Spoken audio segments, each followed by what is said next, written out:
بولے یا رسول اللہ، یا رسول اللہ، بولے یا حبیب اللہ۔ یا حبیب اللہ۔ بچے کی ولادت کی خوشی میں چاہے باپ ہو، دادا ہو، چاہے جو بھی ہو، ماں ہو، دادی ہو،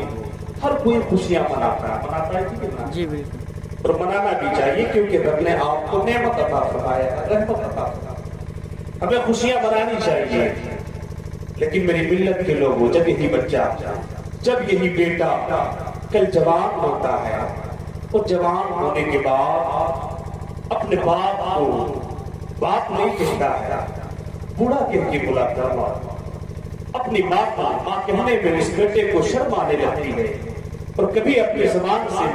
ماں نہیں کہتا ہے، بوڑھی کہہ کر کے بلاتا ہے۔ میری ملت کے شہزادوں، اے میرے مقدس اسلام کے مقدس بیٹوں، کیا آپ کو پتا ہے کہ آپ کو جوان بنانے میں، آپ کو جوان کرنے میں آپ کی ماں نے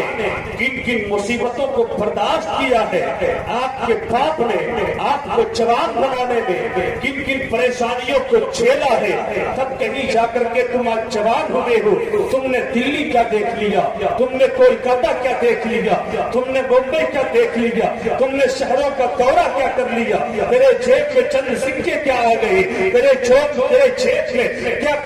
رقم آ گئے۔ تم نے ماں کو ماں کہنا چھوڑ دیا ہے، تم نے باپ کو باپ کہنا چھوڑ دیا ہے، تم نے ماں کی عزت کرنا چھوڑ دیا ہے، تم نے باپ کے احسانات کو بھلا دیا ہے، تم نے ماں کی خدمت کو فراموش کر دیا ہے۔ اے میری ملت کے بیٹوں، کیا آپ کو پتا ہے کہ آپ کو جوان کرنے میں آپ کے باپ نے کن کن مصیبتوں کو برداشت کیا ہے؟ آج قاری جسیم الدین صاحب کو دیکھ لے، ان کے یہاں رب نے بیٹا عطا فرمایا ہے، خوشی میں انہوں نے جلسہ بھی کرایا، عقیقہ بھی کرایا، خطرہ مسنونہ کا بھی پروگرام رکھا ہے انہوں نے۔ لیکن اگر اللہ نہ کرے ایسا ہو، کل جب یہی بیٹا انہیں باپ کہہ کے نہ بولا دے، اللہ نہ کرے ایسا ہو کہ کل جب انہیں ان کا بیٹا تم پہنچا دے، انہیں ان کا بیٹا پریشان کرے، تو آپ بتائیں کہ ایک باپ کے دل میں کیا گزرے گا؟ اے میری ملت کے بیٹو، آج تم جوان ہوئے ہو، تم باپ کی عزت کو تم نے بلا دیا ہے، ماں کی خدمت کا تم نے فراموش کر دیا ہے۔ اے میری ملت کے بیٹو، ذرا دیکھو تو صحیح، ایک باپ اپنے بیٹے کے لیے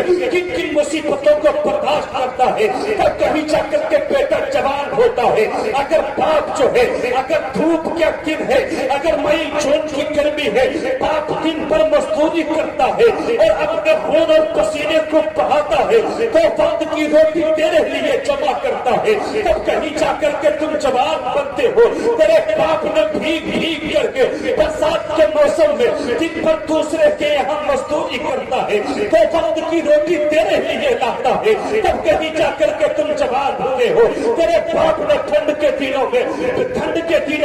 ٹھٹور کر کے دوسرے کے یہاں مزدوری کر کے تو وقت کی روٹی جمع کیا تھا تجھے جوان کرنے کے لیے۔ لیکن آج تم جوان کیا ہوئے؟ تم نے باپ کو باپ کہنا چھوڑ دیا ہے، تم نے ماں کو ماں کہنا چھوڑ دیا ہے۔ اے میری ملت کے بیٹو، ذرا دیکھو تو صحیح، تم نے جس ماں کے احسانات کو بھلا دیا ہے، اس ماں نے تجھے جوان کرنے میں کن کن مصیبتوں کو برداشت کیا ہے کہ اگر ٹھنڈ کے دنوں میں تو پیشاب کر دیا کرتا تھا، تیری ماں گیلے بستر پہ سو جایا کرتی تھی، تجھے اپنے سینے میں لٹایا کرتی تھی کہ کہیں میرے بیٹے کو ٹھنڈ نہ لگ جائے، کہیں میرے بیٹے کو طبیعت خراب نہ ہو جائے۔ لیکن اے میری ملت کے بیٹو، تیرے پاس پیسے کیا آ گئے، تجھے تیری بیوی کے دوپٹے کی ہوا کیا لگ گئی، تم نے ماں کو ماں کہنا چھوڑ دیا ہے۔ اے میری ملت کے بیٹو، تم اس نبی کے فالوور ہو، تم اس نبی کی امت میں ہو، تم اس نبی کے ماننے والے ہو جس نبی نے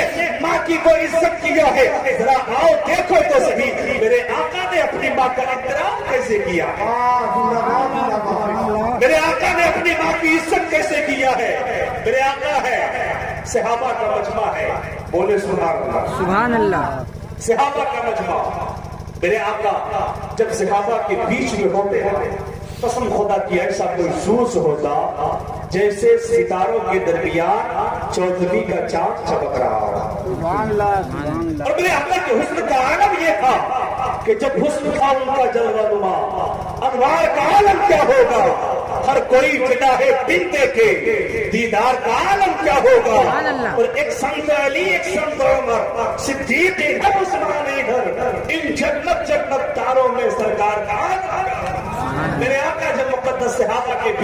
ہوتے تو میرے آقا کی خوبصورتی کا عالم یہ ہوتا کہ قدموں میں چھبی کو رہنے دو چہرے کا تصور مشکل ہے قدموں میں چھبی کو رہنے دو چہرے کا تصور مشکل ہے جب چاند سے بڑھ کر ایڑی ہے رخسار کا عالم کیا ہوگا میرے آقا کے حسن کا عالم کیا ہوتا میرے آقا ہے مقدس صحابہ کے بیچ میں ہے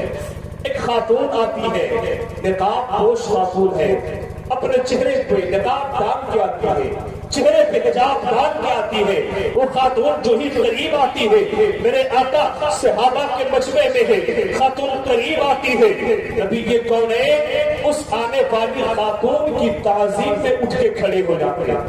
سبحان اللہ ذرا دیکھیں کہ ایک ماں کی عزت کیا ہے ایک ماں کا مقام کیا ہے ایک ماں کا مرتبہ کیا ہے میرے آقا ہے آنے والی خاتون آتی ہے نبی کے کونین اٹھ کے کھڑے ہو جاتے ہیں اور اس آنے والی خاتون کے لیے نبی نے اپنی مزمل والی چادر کو بچھایا نبی نے چادر نبوت کو بچھا دیا خاتون آئی آ کر کے بیٹھی میرے آقا کی اس چادر تطہیر پہ وہ نقاب پوش خاتون آ کر کے بیٹھتی ہے بس یہ یاد رکھیں کہ میرے آقا کی والدہ کا انتقال اس وقت ہو گیا تھا ایک روایت کے مطابق جب میرے آقا کی عمر 6 سال کی تھی دوسری روایت کے مطابق جب میرے آقا کی عمر 9 سال کی تھی حضرت آمینہ کا وصال اسی وقت ہو چکا تھا لیکن ذرا دیکھیں تو صحیح میرے آقا کی بارگاہ میں ایک نقاب پوش خاتون آتی ہے آنے والی خاتون کی تعظیم میں نبی کے کونین اٹھ کے کھڑے ہو جاتے ہیں اپنی چادر نبوت کو بچھا دیتے ہیں اپنی چادر تطہیر کو بچھا دیتے ہیں آنے والی خاتون آتی ہے نبی کی چادر پہ بیٹھ جاتی ہے نبی سے کچھ دیر باتیں کرتی ہے خاتون اٹھ کے چلی جاتی ہے صحابہ آپس میں چیمی گوئیاں کر رہے تھے صحابہ آپس میں باتیں کر رہے تھے کہ ساتھی دیکھو تو صحیح یہ کون ایسی مقدس خاتون ہے یہ کون ایسی بوڑھی مائی ہے جس کے لیے نبی نے اپنی چادر تطہیر کو بچھا دی ہے نبی اٹھ کے کھڑے بھی ہو گئے ہیں جس نبی کی تعظیم میں بڑے بڑے صحابہ کھڑے رہتے ہیں جس نبی کے تعظیم میں فرشتے بھی کھڑے رہا کرتے ہیں وہ نبی اس خاتون کے لیے تعظیم میں اٹھ کے کھڑے بھی ہو گئے نبی نے چادر نبوت کو بھی بچھا دیا ہے وہ آنے والی کون معزز خاتون تھی وہ آنے والی کون مقدس خاتون تھی صحابہ آپس میں ابھی باتیں ہی کر رہے تھے میرے آقا سمجھ چاہتے ہیں کیونکہ میرے آقا کے نبوت کے علم کا معاملہ یہ ہے کہ سر عرش پر ہے تیری گزر سر عرش پر ہے تیری نظر دل فرش پر ہے تیری نظر اور ملکوت ملک میں کوئی شے نہیں جو تجھ پہ آ جائے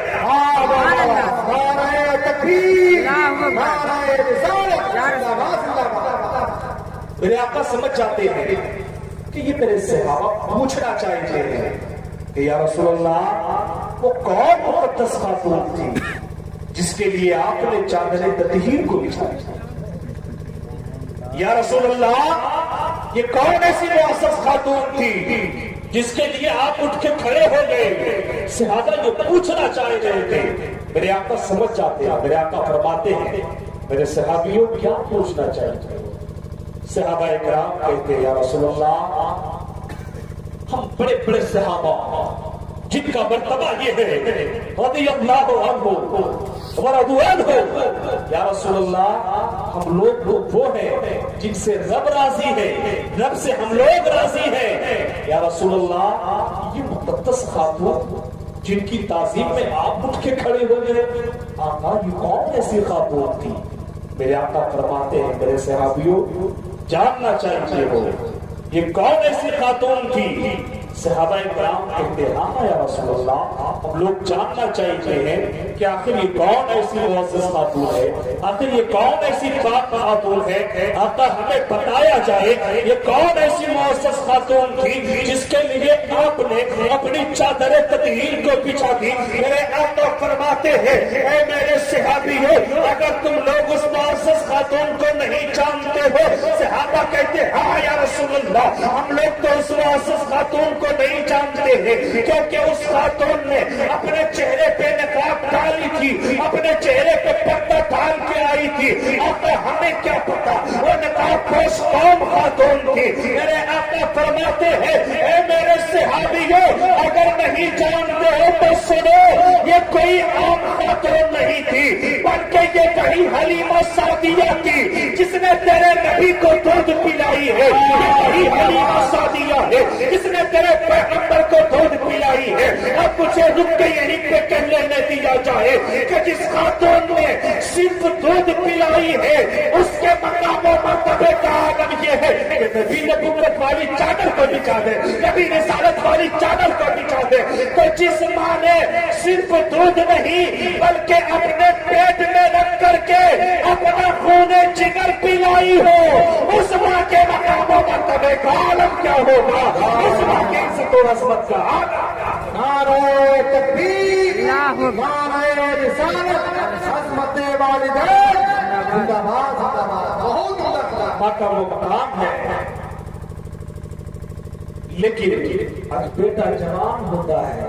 سوچنے لگتا ہے میرے پاس سب کچھ ہے، ماں کی عزت کیوں کرے، ماں کا احترام کیوں کرے؟ میرے دوستو، ماں کا مقام وہ مقام ہے۔ ایک بڑے جلیل صحابی رسول جن کا نام غالباً حضرت معاویہ ابن جاہش ہے، وہ آقا کی بارگاہ میں تشریف لاتے ہیں، عرض کرتے ہیں، بس ایک ہدایت کرتے ہیں، آقا کی بارگاہ میں آتے ہیں، عرض کرتے ہیں یا رسول اللہ، آپ نے میرے تمام ساتھی کو یہ اجازت دے دیا تھا وہ لوگ جنگ میں جائیں گے، لڑیں گے، شہید ہوں گے، شہادت کے مرتبے پہ فائز ہوں گے، ان کی بیویاں شہیدوں کی بیوی کہلائیں گی، ان کی مائیں شہیدوں کی مائیں کہلائیں گی، ان کے بیٹے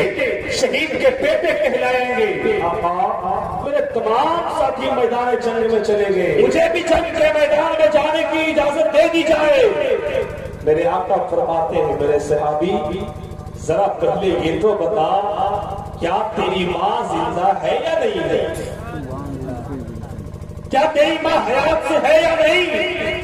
صحابی رسول حضرت معاویہ بن جاہش فرماتے ہیں ہاں میرے آقا، میری ماں اب بھی میرے آنگن میں موجود ہے۔ آقا جب میری ماں اپنے میرے گھر میں ہوتی ہے، آقا جب میری ماں میرے آنگن میں چلتی ہے تو مجھے محسوس ہوتا ہے کہ رب نے جنت میرے گھر میں بھیج دیا ہے۔ سبحان اللہ۔ یا رسول اللہ، میں جب مجھے جنت دیکھنے کی خواہش ہوتی ہے اپنے ماں کے چہرے کو دیکھنے، آقا میری ماں اب بھی زندہ ہے۔ میرے آقا فرماتے ہیں صحابی معاویہ بن جاہش، اگر تیری ماں اب بھی زندہ ہے تو تجھے جنگ کے میدان میں نہیں جانا ہے بلکہ سیدھا گھر چلے جا، فارسمھا فإن الجنۃ تحت رجلیھا۔ میرے آقا کا فرمان سنو، میرے آقا فرماتے ہیں کہ اے میرے صحابی، تم جنگ کے میدان میں مت جا، اپنے گھر چلے جا، اپنی ماں کی خدمت کر لے، رب نے تیری جنت جنگ کے میدانوں میں نہیں ماں کے قدموں کے نیچے رکھ دیا ہے، ماں کے قدموں کے نیچے رکھ دیا ہے۔ پتا چلا کہ ماں کی خدمت کرو گے رب بھی راضی ہوگا، رب کا رسول بھی راضی ہوگا۔ اگر ماں ناراض ہے تو رب بھی ناراض ہے اور رب کا رسول بھی ناراض رہے گا۔ اس لیے اگر یہ چاہتے ہو کہ تجھ سے تیرا رب بھی راضی ہو، رب کا رسول بھی راضی ہو، تو سب سے پہلے تجھے ماں باپ کو راضی کرنا ہوگا۔ جس دن تیرے ماں باپ راضی ہو گئے اس دن تیرا رب اور تیرے رب کا رسول بھی تجھ سے راضی ہو جائے گا۔ رب کی بارگاہ میں دعا کریں کہ اللہ العالمین ہم تمام حضرات کو اپنے والدین کی خدمت کرنے کی توفیق عطا فرمائے۔ مولا کریم جن کے والدین حیات سے ہیں ان کے عمر میں درازی عطا فرمائے، جن کے والدین اس دنیا سے چلے گئے ہیں الہ العالمین انہیں کربٹ کربٹ جنت نصیب عطا فرمائے۔ استغفر اللہ ربی